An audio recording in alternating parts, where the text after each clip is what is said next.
All right, hello. My name is Erik Danielson. I'm with the Iowa College Access Network, and today we're going to be talking about the financial aid process, and I will have a presentation for you. So thanks very much for joining us today. I would like to point out that all of our financial aid presentations are sponsored by Iowa Student Loan. We are a nonprofit organization, and without Iowa Student Loan support, we could not provide these for free for students and families, so we do appreciate the support that they have given to us and being able to talk to you tonight. Now, this is a couple of bits of information that we normally hand out. If you would like to receive this, you can always give us a call, and in just a second I'll let you know where to contact us from the Iowa College Access Network in getting our materials, including our Paying for College guide. As I go through this presentation, there will be some page numbers on some of the slides that I'd use, and with those slides, if you'd like to get the guide and you can follow along later on and look at those page numbers, it's a good reference in going over this financial aid process with you. We do have a website at ICANN. Our website is icansucceed.org. There's a lot of information on this website than just what I'm going to talk to you about tonight. There's college planning information. There is how to succeed in college information for those of you families who have students that are younger, not quite ready to go off yet. There's even information about saving for college in there as well. So our website, and I will be referring to that a few times throughout this presentation, great resource that can be valuable for you to be able to look back over information no matter where you're at within the whole college planning process. Now, where I'm located at, we've got different locations throughout the state. The closest one that's going to be available for you here in central Iowa is at our DMACC Ankeny campus, now in building number 5.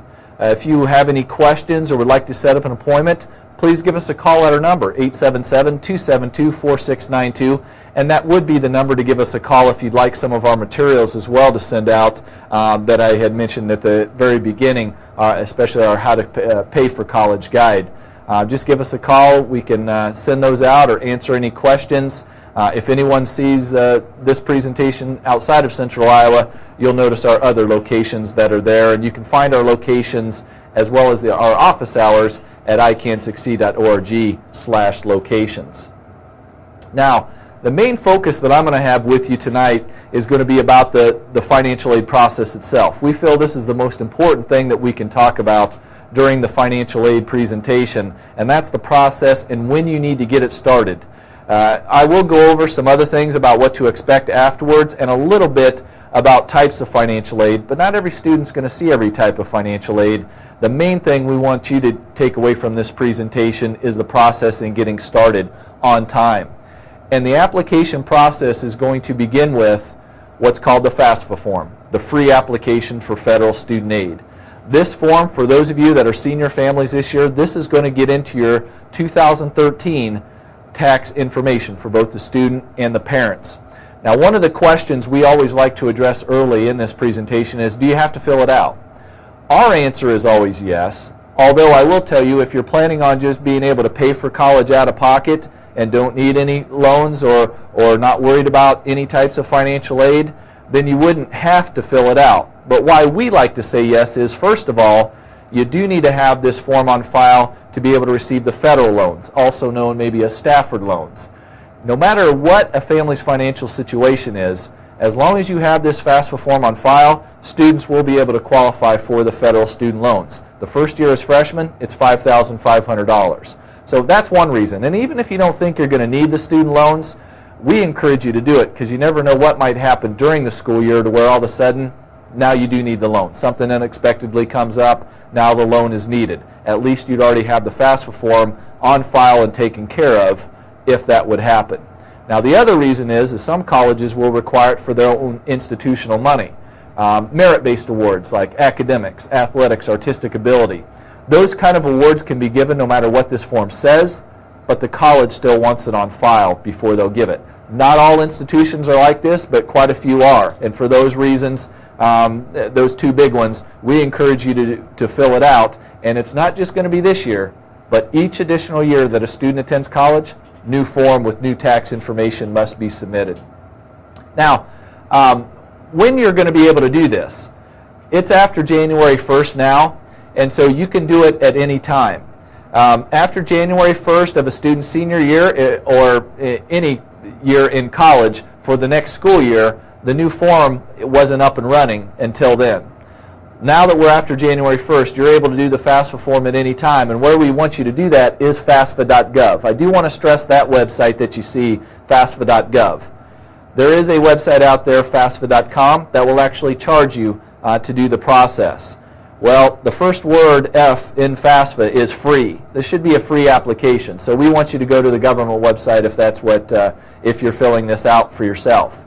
Now, you couldn't do it until after January 1st. What I want to mention here is when after January 1st you as a family need to get it done, because it is going to vary from family to family. When you would need to get this done as a family is the earliest priority deadline of whatever college that a student is looking at. Now, different colleges are going to have different deadlines. Since I'm here in Central Iowa, let me just mention a couple of different ones as an example. First of all, Iowa State. Just for them as an example, any student that's looking at Iowa State, they have a priority financial aid deadline of March the 1st. Any student looking at Iowa State needs to get their FAFSA in by March 1. Now, what that means is earlier I had mentioned that this form is going to get into your 2013 tax information. Some of you as families, if you're listening to this and you say, well, Iowa State's where my student's going, but I can't get my taxes done by March 1st, what do I do then? Well, this form does allow you to estimate on it. And if you need to estimate on this form, estimate your 2013 tax information to beat a priority deadline of a college, no matter which college that is, but let's just use the example of Iowa State in March 1. If you need to estimate to get to FAFSA in by March 1, then by all means do that. These deadlines are set up by colleges for students to be a priority. If you get it in before the deadline, you're going to be a priority there. If you get it in after a deadline, you might miss out on some financial aid. Now, it doesn't mean you'll miss out on all financial aid, but you might not get all the aid that is coming to you. And what we've always had a saying, the best way to ensure that a student gets the most financial aid coming to them is to beat the priority deadline or deadlines of whatever colleges that a student is looking at. So again, if you're looking at more than one and say there's 3 other schools that have April 1 deadlines, but the fourth one is March 1st, like Iowa State, for example, then March 1 is when you need to get it in by. Some of you as families will be able to wait, and you'll have later deadlines, and will be able to get your 2013 taxes done. But there will be a lot of you, and we've already started this one in our offices, there's a lot of colleges that have March 1 deadlines and some even sooner. And for those schools, when you can't get your taxes completed, you need to estimate, and then later on what will happen is you'll need to make corrections once you do have your taxes completed. When you do estimate on the form, we want you to come as close as possible. Using year before's taxes, last pay stub, your W-2 form, a combination of all of those is actually best to try to get a good estimate. So we want you to try to do as well as you can estimating, but knowing that if you are off, corrections need to be made later. On our website, as well as if you ask for a booklet, you'll see our booklet. We do have a list of Iowa colleges and their priority deadlines there. We do not have any list for out-of-state schools. And so any student that was looking out of state, you need to contact them and make sure you know when their financial aid priority deadline is going to be. Now, this is probably the most important thing that I could mention to you at these nights, but I do have a few other important bits of information that I want to share with you as well tonight. And that includes kind of going over the FAFSA form a little bit with you when you start getting the process going and pointing out some problem areas that arise. I'm not going to go over through every question with you, but there are some common questions that we get when filling out the form. So what we do have is some snapshots of FAFSA on the web, actually doing it online. We did a lot of these presentations in October, November, December, so we didn't have the 14-15, what's going to be the year 14-15 FAFSA form yet. It doesn't change a lot from 13 to 14, but you're going to see those numbers on these screenshots. Just know you as families, if you're filling out the form for next year, which you as senior families would be, it's going to be the 14-15 FAFSA form you're going to need to do. You're going to click on Start a New FAFSA form at the beginning of the website, and then the first thing that it's going to ask for you is the student's general information. First name, last name, social security number, date of birth. Now this seems fairly obvious, and for the most part it is. Why I want to stress it to you, though, is we want to make sure that you put whatever is on a student's Social Security card in this part, because when the FAFSA is processed, they do a match with the Social Security Administration. And if it doesn't all agree, the process will be flagged and corrections will need to be made. And when corrections aren't made in a timely manner, it has cost students some financial aid before in the past. So make sure you double check, even triple check those numbers before you submit it in. Now, I'm not going to go through every screenshot that you'll have in on the FAFSA form, but here's one that just shows when you come to it, we didn't have the 2014-2015 FAFSA yet. Now that is up and running, and that's what we're going to want you to click on from here and getting into that school year. The first part of this, again, is still at the very beginning, student demographic information. Again, most of what's going to be on here is going to be fairly self-explanatory. I did want to point out towards the bottom, there's a question about email address. Now, even though, as you see on the left-hand side, it says student, and all of this is supposed to be student information, that is a question, email address, where we like to tell parents the results are going to be sent to that email address. If you'd rather get the results sent to your email address, put yours here at this time. Later on, when we get to parent information, it will ask for your email address, but that's only for the college information. It's not where they will send the results. So if you'd like to get the results to your email address, which many parents do, go ahead and list yours down. There are still some families who don't really use email regularly, and they'd rather have the information just mailed to them. If you leave email address blank for this question, they'll just mail you the results instead. Now, after going through some demographics, another part of filling out the FAFSA form is going to be what colleges you want the information sent to. Up to 10 colleges can be listed. Now, if students only have 1 or 2 or 3, we hope many have narrowed it down more than 10 at the time you're filling this out, but there are still some that would like to fill it out, like to have 10 and wish they could have more, and 10 is the most that you can do. You can either enter in a federal school code on the right-hand side, or you can also do the search function with the state, city, school name on there, whatever you have. And once you select and find all the schools and you move them over, you'll add them over there. Then you'll move on to another page where it'll list all your colleges and then ask for your housing plans. Now on this example, it's all on-campus housing is what this student had selected. But off-campus, because not all colleges have on-campus housing. Could be off-campus or living at home with parent. What we want you to put down is where you're leaning towards at the time. We know plans can change from when the student actually goes off to college and what their housing plans might be, but just put down where you're leaning towards at the time of filling this form out. Now, next part after the school selection is going to be the dependency status section. And these are going to be questions that are all directed to the student still that are going to determine whether or not they're dependent or independent from the family. For a student to be independent, they would have to be able to answer yes to one of these questions that is listed here. The thing about it is, most high school seniors, though, are not going to be able to do that. Because I won't read the questions to you. What I want to do is tell you what the questions are trying to determine. The questions are trying to determine if in the next school year a student's going to be 24 years old, or if they're married, or if they're going to be working on a master's or doctorate program next year, if they have any children that they support, or any other dependents besides a child or spouse that live with them that they support, if they're currently active in the armed forces or a veteran, if both parents were deceased at any time since they turned 13, or they were in foster care or dependent or ward of the court, if they were an emancipated minor, if determined by a court in their state of legal residence, they were in a legal guardianship, or on or after July, what would be 2013. I know this slide says 2012, but the new form hadn't been up and running. It should say, for you, it's going to say after July 1, 2013, was the student homeless or at risk of being homeless. Again, as you're going through with this, most of you are saying, my high school senior is none of those. They're going to answer no to all those questions. And when they do, that means they're dependent, and we're going to need to get into parent information on the form. Again, though, if any student, though, could answer yes to just one of these questions, they would be independent, and they would not have to count parent information on the form. They would be able to skip over that.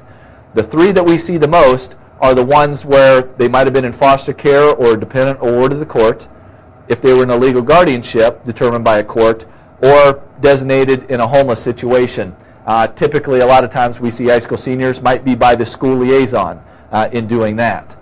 If any student answers yes to those questions, they're independent and wouldn't need parent information. We do like to tell them, though, college is going to ask for documentation on that. The college will ask for documentation, so have it ready for when the college, or colleges, if you list more than one, ask for that documentation.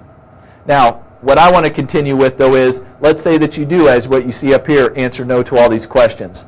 Now what we're going to get into is parent information on the form. It's going to start out with general parent information. And the very first question that is on this part asks, what is the parent's marital status as of today? And this leads into another huge question we need to address at these financial aid nights, and that is what parent information has to go on the FAFSA form. When parents are married, that's easy to answer. It's both parents' information that's going to be included. But what happens when there's a divorce situation in the family? Then which parent is responsible for filling the form out? Well, the rule on that is whoever the student lived with the most in the last year, from whenever you're filling out the form, that's the parent's information that would be included. Now, I do want to stress, it's not 2013, because if you're filling out the FAFSA form in April, you look from that April to the previous April and see who you lived with the most. That can be a little confusing at times, so we always like to stress that. So it's whenever you're filling out the form, look at the last year, and whoever they live with the most, let's say that was the mother, and the mother's not remarried, then it is just going to be the mother's information that's going to go into this section. None of the father's information would be included at all. Now, another situation, though, that I do want to mention is what happens when there's a divorce situation in the family, and let's say the student lived with the mother the most, but that mother is remarried. Then she would actually fill in, just like you see on the screen there, the married or remarried oval, go down, and it would be the stepfather and the mother's information that is included. So you do have to count a step-parent's information on the form if the parent that is responsible for filling it out is remarried. Now, I'm going to kind of quit right there and just say that's the situation to look at. If you ever have any questions, though, about that in your situation, please feel free to contact us, contact the colleges themselves, and they can help make a determination. But ideally, it is supposed to be whoever they live with the most in the last year. And I know sometimes there's joint custodies and things can be fairly equal. I would first ask, is it truly equal? And if it is, the next step you're supposed to look at is who gave more support in the last year. And if that's equal, that's really when we start saying check with the college and see which one should fill it out. But ideally, it'd be whoever they live with the most in the last year from filling out the form. That's the way we're supposed to look at it on which parent needs to fill it out. Now, once that is determined, you've got general parent information. I would like you to double check, even triple check those numbers too with the date of birth, social security numbers, name, first initial, everything that is listed on there as well. Towards the bottom, it will ask for your household size, parents and students that are in the household, and how many in that household would be college students next year. If it's only the one that's going off, your high school senior, it'd just be one. If you already have one in college now, and now this is the second one, you'd put 2 down on each FAFSA form. And that is something that you must do. For those families that have more than one student going at the same time, you do have to do a form for each student, a FAFSA form for each student in going to college. Now, after the demographic information, now we get into the parent financial information. And the questions will be, we didn't have it up yet, but it's actually this year it will say for 2013, have you completed your taxes? And if you do need to estimate on the form, if you haven't completed them yet, then you will click the will file box. There will also be, that box will also give you options of already completed or not going to file. But if you need to estimate, a lot of families obviously are having to right now, will file is what you would click on. And then it's going to go into what type of form that you filed, your adjusted gross income for, again, remember it's going to say 2013 this year. We didn't have it yet, but it will say that. And then how much father or stepfather, mother or stepfather earned from working. And ask you if you're a dislocated worker, unemployed, receiving unemployment benefits.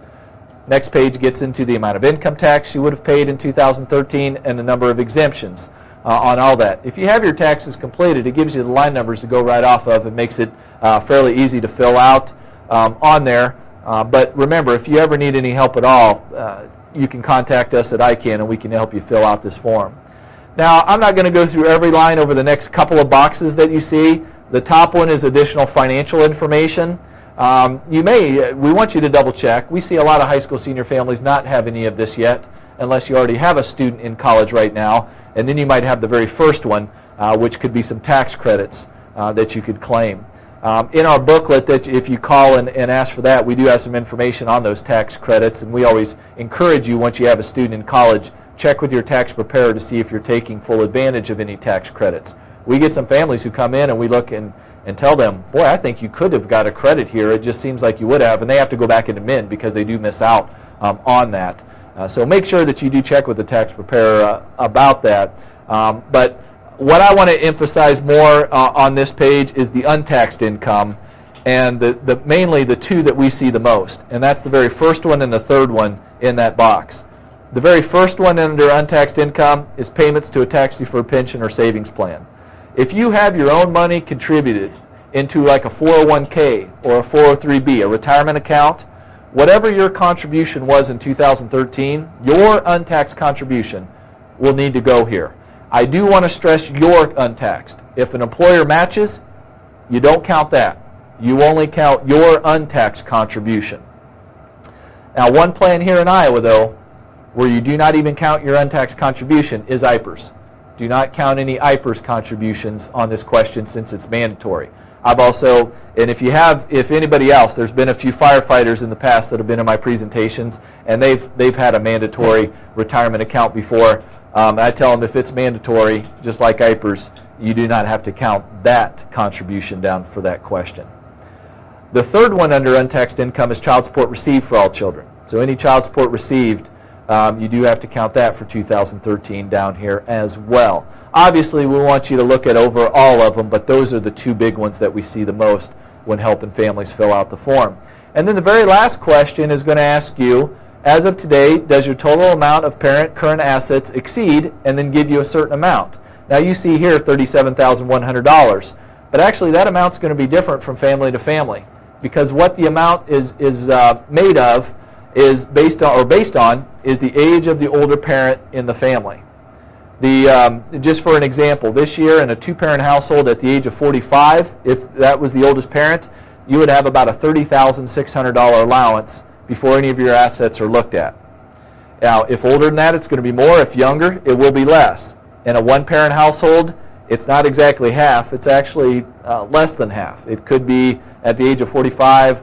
I can't remember the exact figures, but it could be 10,000, 11, or 12,000 that you have before any of your assets are going to be looked at. So now, what you might be wondering is, okay, what do they look at as far as assets? Well, let me get to the student section, and then I'll try to combine that, because students are going to be asked all these same financial questions. After you do the parent information, students will be asked if they've filed taxes.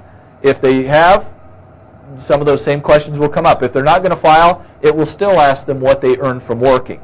And then it is going to get into their additional financial and untaxed income questions too. Now, most times high school seniors do not have any of this, but you want to double check just to make sure. But at the very bottom, they do have what the asset questions that as parents you need to take a look at as well. You'll see here that these assets are, as of today, what is your total current balance of cash, savings, and checking? As of today, net worth of investments. As of today, net worth of current business and or investment farm value. Now, all these words begin with the words as of today. That means whatever the day it is you fill out the form. Not as of December 31st, 2013, but as of the day, whether January, February, March, or April, whenever it is, that's what you have in there. Now, as far as what investments, now checking and savings is fairly obvious what they're looking at for there.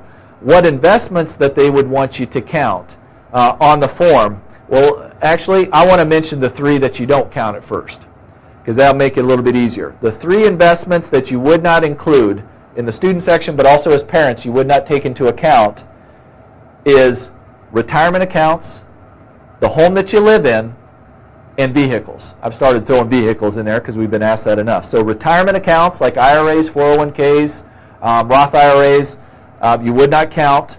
I should say non-education IRAs you would not count. And then vehicles you don't either. What they are looking for in those investments would be regular stocks, bonds, CDs, mutual fund, money market accounts, rental properties, other real estate besides the home that you live in. They'd be looking for the net worth, the value of those minus any debt. The other thing too is that I always like to address is sometimes a lot of families will have these 529 plans where they're saving for the student's college fund. 529 plans are an investment that you have to count. But the side that you count them on is the account owner side. Well, if you're a parent that is saving a 529 plan for your son or daughter, you're the account owner. They're the beneficiary. So you count it on the parent side. Now, you do have to count all the 529 plans that you own, but you count it on your side instead of the student. The students do not have an asset protection allowance. As parents, you do. So most cases, even though you got to count all the 529 plans you have, that's still more advantageous, usually, than having to count it on the student side. Now, if there is a grandparent or an aunt or uncle that has been saving a 529 plan for the student, they're the account owner.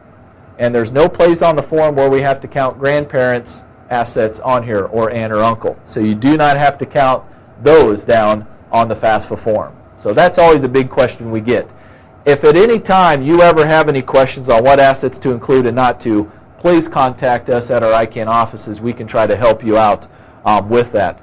The very last question then on here, business and or investment farm value. Business is pretty easy. If you own and control a business and have less than 100 full-time employees, you don't have to count anything down for that business. So for most small businesses, that's going to be the case. If you or your family owns and controls it, I should say, and their definition of family is just about anybody you can be related to one way or the other. So that's usually not a problem for small businesses. Investment farm. This one can get a little trickier. You do not include a farm that your parents live on and operate. So anybody that lives on and operates a family farm themselves, they don't have to count anything down for that investment. The problem is it's not always that cut and dry. There are some family farmers who do not live on all the land that they own and operate, or they do not live on any of the land. They live in town now, but they still are family farmers and they own and operate all their land. If you're a family farmer in that situation, we want you to contact the college or colleges that you're looking at, because technically the form says live on and operate. And it's a federal form. Quite honestly, we're not sure why the living on part is a huge factor when they were determining this break. I've never heard a great answer on that, but that is still the case as of now. So some colleges might say they don't want you to count it, and others might say that they do. But what those colleges are doing, they're doing their own professional judgments, and colleges are empowered to make the professional judgments, not the FAFSA form. And at ICANN, since we're not a college, we can't either. So if there are any family farmers where things aren't cut and dry, we encourage you to contact those schools that you're looking at and see how they want you to answer that question.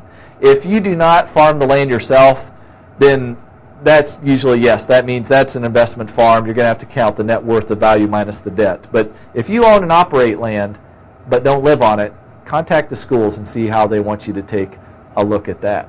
And so those are the assets or investments that we want you to be thinking about when they ask you that parent question if your assets go over a certain amount. Now, after you fill out the student information on this form, then the next thing that you're going to need to do before you submit it is going to be entering in PIN numbers. A student and a parent, one parent PIN number, and then you'll be able to submit the form. I'm going to come back in just a second to mention about those PIN numbers. Once you enter in the PINs and submit it, then a confirmation page is going to come up saying, congratulations, you've successfully submitted the form. We want you to print this out and just keep it for your records on there. What's going to happen within about a week or so is that the colleges that you listed down, they're going to get the results as well. And I'll go over that in just a second too. I did want to have a slide up here about, though, signing the form with your FAFSA PIN. You also might hear the term U.S. Department of Education PIN number. These are going to be 4-digit PIN numbers that serve as your electronic signature. Where you would go and request those is that website right in the middle there, pin.ed.gov. Now, only one parent needs a PIN. The student and one parent needs the PIN. If you're a parent that already has a 4-digit PIN number, whether it's you went to college or you had another son or daughter that did a FAFSA and you needed to sign the PIN, your PIN can serve for multiple students. So you wouldn't need to get another one, but each student needs to file their own FAFSA form and also needs to have their own FAFSA PIN number registered at that site. Now, if you would like to get some assistance in helping the form, I've already mentioned our offices, but we do have some events that are going on here in January, February, and March, including a couple in the Ames area and Des Moines area, a lot around central Iowa. Where you would go to find out the exact dates and times for these locations is iowacgs.org, iowacgs.org. This is our Iowa College Goal Sunday initiative that we help head along with Consumer Credit of Des Moines and the IASFA, Iowa Association of Student Financial Aid Administrators. We put on these events with volunteers that will have people there, experts there, and helping you be able to get free help in filling out the FAFSA form. So go to that website and it'll let you know the exact locations in these cities as well as the exact dates when they're going to be held. Now, College Goal Sunday is the national name. It used to be, it started in, I believe, Indiana, and they would do this on Super Bowl Sunday. Well, we don't have any events on Super Bowl Sunday, and as a football fan, I'm very happy about that. But most of these events aren't on Sunday. We still have to use that brand name, but they could be any times during the week. So I like to mention that, too, when I talk about this program, that there are a few events that are on Sunday, but not all of them. Some are on the weekends, some are during the week. But you can go there and find a location nearest you and when that event will be held. I real quickly wanted to mention if you do have any special circumstances within your family, and one of the big ones is like when a parent loses a job. And so your 2014 financial situation is going to be a lot different than what happened in 2013. Where you would go to report that is the college, not the FAFSA, but the college or colleges if you're looking at more than one. So any type. The farm situation I just discussed would be one example of that as well. But contact the colleges, and if you feel like you have one right now, it doesn't hurt to talk to them even before filling out the FAFSA form to kind of give you some guidance on not just how they want you to fill out the FAFSA, but maybe what steps to do after that if they feel you have a special circumstance. Colleges can say no. I do like to warn you, maybe there's a special circumstance that you feel that the college doesn't feel because you resubmit this form each year, and they might say, well, that'll show up on next year's FAFSA form. But the worst thing they can do is tell you no. So double check with the colleges if you feel you have any type of special circumstance. Now, once you've submitted this form, within about a week or two, you're going to get back what's called a student aid report, summary of everything you collected. The colleges are going to get the results that you put down as well. And one of the things that the colleges might ask for is more documentation from you. Now I have this slide up here, and I don't want to get too technical with this. The key is I want to make sure you get the process started on time. But chances are, especially if you've had to estimate on this FAFSA form, you're going to need to go through a process called verification. You're going to need to make corrections later on, and inside the FAFSA form, one of the best ways to making corrections would be 3 weeks after you've electronically submitted your taxes, using an IRS data retrieval tool within the FAFSA to bring in your tax information from there. If that doesn't work, you may have to order a tax transcript from the IRS. But what I really want to stress to you is after you do the FAFSA, don't automatically think then you're done and you're just going to hear back from a college everything you qualify for. Some of you might, but many of you will need to go through a verification process and provide a little more information to the school's, college's financial aid office. Get that into them as soon as you can. Make corrections, paperwork, whatever they're asking for, and if you have questions about it, you can contact us or contact the schools directly. But we have seen some students delay in getting their verification information into schools so long that they miss out on some financial aid because of it. So we want you to be very careful and stay in contact with the colleges that you have the FAFSA sent and make sure that you're staying on top of if they need any other information from you after getting those results.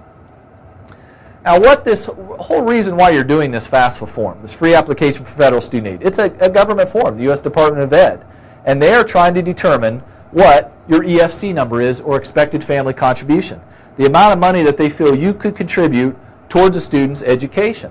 What the colleges are going to do with this EFC number is they're going to take their cost of attendance, which includes tuition fees, room and board, we call that direct costs, but also books, transportation, personal expenses, or the indirect costs. Combine all those 5, and that equals a cost of attendance. Well, the college will take their cost. They're going to minus your EFC number, and that equals your financial need at that particular college. Now, no matter which college you're looking at, your EFC number is the same. But as you see on this slide, different colleges cost a different amount of money. Well, the way the formula is done, that also means your financial need is going to vary from college to college as well. And one of the things we like to stress to families is, do not let that cost of attendance, or also what we like to call sticker price, necessarily scare you off initially. That's not necessarily what you're going to end up having to pay after going through financial aid. In schools that cost more, your need is going to be higher as well. No, it does not always mean you're going to get more financial aid, but we at least like you to go through the process and just see before ruling out of college just based on sticker price. Let me give you an example. After a college determines your need, and if you had to go through verification and got all that paperwork taken care of, what they're going to do is they're going to send you out what's called an award letter. An award letter lists everything that you're able to qualify for. It is your financial aid package. Now, when you get these award letters back from colleges, whether it's 1, 2, 3, 4, 5, however many it is, what we would like you to do is just take the direct costs at first, the tuition fees and room and board, and then minus your scholarship and grant money. Any scholarships and grants, that's the free money. Money you don't have to pay back. Subtract that off, and now what you have is a remaining cost. All right, simply enough, stated a remaining cost. But if you will notice here between these two schools, the direct cost or sticker price of that direct cost was a $20,000 difference. After scholarship and grant money, though, was given, now what we have in the remaining cost is only a $1,800 difference. Now, $1,800 is still a lot of money. I wish I had it right now with me, on hand in cash. That would be great. But it is not $20,000. And if a student really wanted to go to college A over college B, and they were going to be a lot more happier and felt they were going to be more successful there, $20,000 per year would probably still keep them from going there. Most students it would. That would just be too much. But $1,800, $1,800, more than likely wouldn't. So that's why we don't want you to rule out of college just based on sticker price. Now, there are going to be some cases where you go through the process and you find out the sticker price of $20,000, and when I got the remaining cost back, it's a $20,000 difference as well. When that happens, then at least you know. And if you've got to cross them off, which a lot of families would, then you have to eliminate them at that time. But we never want a student to wonder, what if? I wonder if I could have afforded to go to a school, because they just eliminated a college based on the sticker price without going through this whole process. Now, something else we want you to do with the award letters after you get the remaining cost is take that remaining cost, minus any personal savings, 529 plans you might use, anything that you're able to give student and parents, grandparents, whoever helping out, subtract that off of all the colleges as well, all the remaining costs. And now what you have remaining is the amount you might need to borrow. Simply enough, we say, may need to borrow. You will notice, though, that we've still, again, only started with the direct costs. We didn't consider the books, transportation, and personal expenses. That's because we would really like to encourage you as families to pay for those out of pocket. If the student's working, pay for expenses, monthly expenses, personal expenses each month. If you're giving them a stipend, that can be a big help. Whatever they earn during the summer at a job, use that to pay for books. Especially if they're not going too far away from college, staying in Iowa or the surrounding states, then a lot of times their transportation they can pay out of pocket to and from school as well. Most colleges will estimate those 3 indirect costs between $3,000 to $5,000. Well, if you look on like College A here, you would be borrowing, in this scenario, almost $9,000 for just the tuition fees and room and board. That's a big, significant amount of money. Where a lot of college students get into trouble is they also borrow everything they can for their books, transportation, and personal expenses. So let's say that's another $5,000. Instead of $9,000, now you're borrowing almost $14,000. And if you do that for 1 year, that's a huge amount. Take it times 4 years. Instead of $36,000 for over the 4 years, which is a lot of money, we want you to be careful there, it could be $56,000. And again, that's where a lot of students get into trouble over borrowing. They borrow money when they wouldn't necessarily have had to and maybe could have paid for things out of pocket, especially those indirect costs as they accrued through college. Now, this is an area that we really like to hit on harder now. we've always wanted a student to borrow wisely. But something else that some students hadn't always thought about, and I don't think we stressed it enough in the past like we should have, is that you're going for college for a certain career. You're looking for a certain job or jobs that are out there, and we want you to get a realistic idea on what that career is going to pay you right away, what your starting salary is going to be right away once you're out of college. Not every career pays the same. That's a simple statement, but not every career stays the same. What's kind of crazy though is many college students, and I'll include myself when I was in college, didn't think about that when borrowing the money. Well, since different careers pay different amount of monies, there are going to be some students need to think about how much they're going to borrow and what they're going to be able to repay back. And there is a planning tool that is out there where you can estimate your career repayment capabilities. At that website, you'll see here on the screen, studentloan.org/game plan. It'll take you through some scenarios and showing you and help you, depending on what career you're looking at getting into, what you would be able to afford in student loans. We would love for you not to have to take out any at all, but quite honestly, most students have to take out some amount. We just do not want you to take out any more than you would need to. Now, also at that website, right now, if you're watching this before January 31st of 2014, there is a chance that if you go through that game plan, as well as on the studentloan.org website, something called a Return of College Investment Reality Check, you go through that and take a financial literacy assessment test. The highest scores will be in contention for 20 scholarships worth $1,500 each. You know, we want to get this information out to you and let you know about this because, quite honestly, that information is very valuable anyway, even if it wasn't tied for a chance in going for a scholarship. But if you do go through it and do well on the assessment test, you could have a chance at $1,500, which could help pay for whatever college that you're going to go to. That could pay for books for maybe three semesters. So I would encourage you to go through that. And what I haven't said is that I don't think this is just something the student should do, but I think the parents should also go through it with their son or daughter. When I was an 18-year-old in high school, I don't think that I would have known all about that. It would have seemed a little intimidating. And for you as parents, if you could sit down and go over this with them, you might be able to pick something up, but also help them understand it better. And then this is something else that we've seen a lot within our offices, and that is a lot of families have not begun the conversation yet when they're filling out the FAFSA form. Or even, I've seen this past year, a week before a decision was needed to be made and moved into a school on how to pay for school, we've seen a lot of parents and students not have the conversation on expectations and how they're going to pay for college. These tools might begin that conversation if you haven't already. Honestly, I hope you have already as a family, because I think the earlier you start the conversation, the less stress it'll bring. I can't promise no stress, but it is the less stress that it might bring the earlier you have these conversations. We want you to understand your limits, and we'd like to see you keep your borrowing limits between 8 to 12% of what your expected monthly gross starting salary is going to end up being. You kind of see on this slide, should a student starting with a $25,000 salary be borrowing $80,000 over their course of their college career, whether they're going to be paying $800 per month for 10 years? The answer is no. I mean, they shouldn't even be close to that. And unfortunately, we are seeing some college students that have done that. They're not thinking about what they're actually going to be able to afford once they're out of school. Now, a big partner in ours that is along with College Goal Sunday, even while we were going through some changing of offices, give us some office space, has been Consumer Credit of Des Moines. If at any time, whether it's a student or maybe as parents, and it doesn't always have to be student loan debt, although that's something that they've seen more of. If you ever need any help, please reach out to some debt counselors. Consumer Credit is an example, and I know many of you have seen Tom Coates' commercials that he has for Consumer Credit, and I think they can be a valuable resource.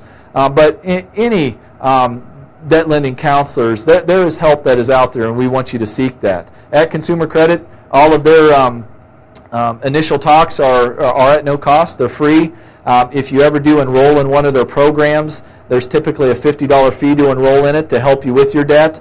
Although if you refer them from seeing this information from ICANN, they'll actually waive that $50 fee. So they've been a great partner of ours, and we appreciate it. but I think they're with the same mission that we do, trying to keep you out as much debt as possible. And I think they're known for helping families with credit card debt, but they're seeing more and more student loan debt too, and that's how we've became kind of partnering up to try to get information like this out. Now, just to end tonight, I really quickly wanted to mention a few sources of where financial aid comes from. The main thing, again, taking from this whole presentation is to get your FAFSA in on time by the earliest priority deadline of whatever college a student is looking at. And a lot of this types of sources of financial aid start from initially filling out that free application for federal student aid. We've got more information on our website, or if you order a booklet about different resources of financial aid programs. One of the big ones, though, that I did want to mention was with the federal student loans or Stafford loans, because this is something that's going to be on every award letter. The federal Stafford loans are in the student's name only, and as long as you have a FAFSA form on file, you'll be able to receive them. Now, the interest rate this year is 3.86%. They adjust each year now, and so next year we hear it's going to be a higher interest rate. We're not sure if it's going to more than likely be in 4 point something, but I don't know if it's going to be higher than that. We'll just have to see. That'll be set at some time in June. But the key is students will be able to get as freshmen $5,500 in a federal student loan. Now, whether or not it's subsidized, where the interest is paid for while in school, or unsubsidized, where the interest starts accruing while in school, just depends on if you have need or not after any other aid given at a college. The college will let you know which type it is. None of the Stafford loan monies, whether subsidized or unsubsidized, have to be paid back until 6 months after a student graduates or drops below half-time. We do encourage students that take out unsubsidized money, try to pay that interest as you're going along in school, so then that interest isn't being compounded into your principal amount and you start paying interest on top of interest. But no payment has to be made until 6 months after you graduate or drop below half-time. These are the loan limits. They continue to gradually grow from freshman, sophomore, and junior and senior year on. The key is, again, you've got to have a FAFSA form on file. And typically, these are going to be the loans you take out first before any other loans. I never want to say always with any statement, but most times these are going to be the loans that you take out at first. Now, there is another loan, a federal loan called a PLUS loan that's actually a parent loan in a parent's name.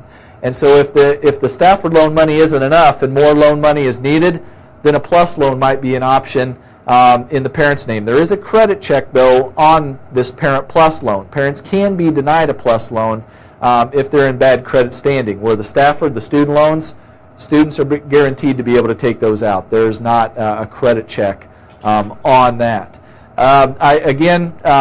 When the time comes, if you have questions on the federal student loans or any type of loan situation, don't hesitate to contact us or the college themselves. My main focus, though, again today was more about the process itself and getting you started. There is State of Iowa aid that is available out there too. Some of the information, some of the types of aid that we have up here could result from filling out the FAFSA form if you qualify. The Iowa Tuition Grant is for students going to private schools in the state of Iowa. The Iowa Voc Tech and KIBI Grant are for students in specific Voc Tech programs. You may qualify, depending on what the program is, for those awards at the Iowa community colleges, though, is where you would receive those. And to be able to get them, if you did qualify, you would have to have a FAFSA form on file. Who administers State of Iowa aid is the Iowa College Student Aid Commission, and that's their website and phone number. If you do have any State of Iowa aid questions, that would be a great website or phone number to give a call to be able to answer some of those State of Iowa aid questions that you may have. For students here in Iowa that are TRIO participants, homeless youth, or alternative programs or high school graduates, you see the other possibilities as well up there, but those three are priority awards. There is an Iowa financial aid application that you can find at that iowacollegeaid.gov website. We have also encouraged any family who does the FAFSA form and has a 0 expected family contribution number, we would encourage you to fill out the Iowa financial aid application as well. Usually it does not take very long to fill that form out. You can do it after filling out the FAFSA form. There is an icon on the confirmation page where you can go to the state application there. But priority awards are given from this, as you see with the top 3. But if you are a member of the National Guard, foster care, participate in the state fair, or a Zero EFC, we would also definitely encourage you to fill out that Iowa Aid application. The colleges themselves, if you want to know more about their own awards, some can be based on need, filling out the FAFSA. Others are based on merit, like academics, athletic, artistic ability, which can be given no matter what the FAFSA form says, but the college still might want that on file to give it. Usually you can look up on the financial aid section of the college website to see more about their institutional aid. There could even be a few scholarships or grants that they give that takes an extra application. And typically you'll find those qualifications and those applications on the financial aid section of the college's websites. And then private scholarships. That's another resource. When it comes time in the spring of senior year, we want to encourage students to be looking at local scholarships and checking in with their school counselor and local businesses. But on our website, icansucceed.org/scholarships, we'll link to some free national scholarship searches that may be worth your time in taking as well. We've also heard from other students, they've Google searched scholarships based on interest and things that kind of make them unique. And that can be another good way. There is no handbook really on how to go about and finding private scholarships. It takes some work, but every little bit is going to help. Every little bit that you can get is less money you've got to borrow or come up with out of pocket. On our website, icansucceedagain.org, we have a resource zone that includes a virtual presentation on the scholarship process and some tips about it, including cover letters and getting letters of recommendation and writing an essay if it requires an essay. So I would suggest, if you'd like more information on that, to go to our website and check that scholarship process out. As I end today, what I want to make sure to also let you know is be very careful of any scholarship scams. If you're getting awarded a scholarship that you didn't apply for and they're asking for your bank account, that's a telltale sign you want to stay away from that scholarship. Usually ones that charge money too, we'd encourage you to stay away from. And the other thing is with the FAFSA website, make sure you go to FAFSA.gov. FAFSA.com will charge you. It should be a free app. Make sure you go to FAFSA.gov website. And if this is all overwhelming and you have never been through this process before, you could have been through it before and it's still overwhelming. Whatever the case may be, these are places that you can go for help for free along the way. Your school counselors, the college admission or financial aid offices. Sometimes the colleges themselves are the only ones that can answer your question. It might be a professional judgment, special circumstance question where you have to talk to them directly. But there's our number at the Iowa College Access Network. And we're made up of former financial aid workers in college offices, former admissions workers. And so we can usually answer your question or at least guide you in the right direction to where to get your questions answered about financial aid or college planning. And at ICANN, all of our assistance is at no charge to schools, students, and families. So please don't hesitate to contact us if you'd like help in filling out your FAFSA form, and we tell you what to bring in and help you fill it out online, or if you just have a quick question, don't hesitate to contact us. And down below, that's the Iowa College Student Aid Commission, their phone number again. If you have any questions, just another valuable resource that is at no charge. We hate to see any families being charged for services when there are all these great places that you can go for help for free along the way.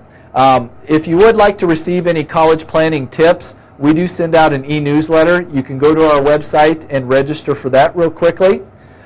We do have a presence on Facebook, Twitter, YouTube, and a blog, our social media there. I'll be honest, I'm not a complete expert, although now I am on Twitter and can see why that is so addictive and enjoy that. But I know many of you get a lot of information from Facebook. So we try to hit all of these areas, just another way of getting information out to you in whatever form we can.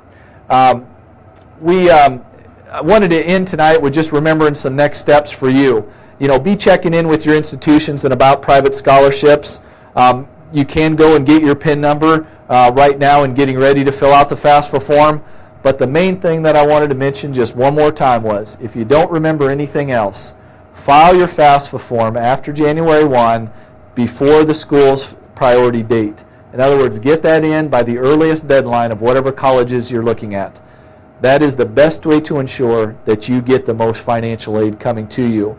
And if you ever have any questions, don't hesitate to contact us for some help. Give us a call at our toll-free number, visit us at our website, but don't hesitate to contact us if you have any questions at all. I want to thank you very much for listening to me tonight with this presentation. I enjoyed doing it, and good luck with this whole process, and please let us know if we can be of help to you. Thank you.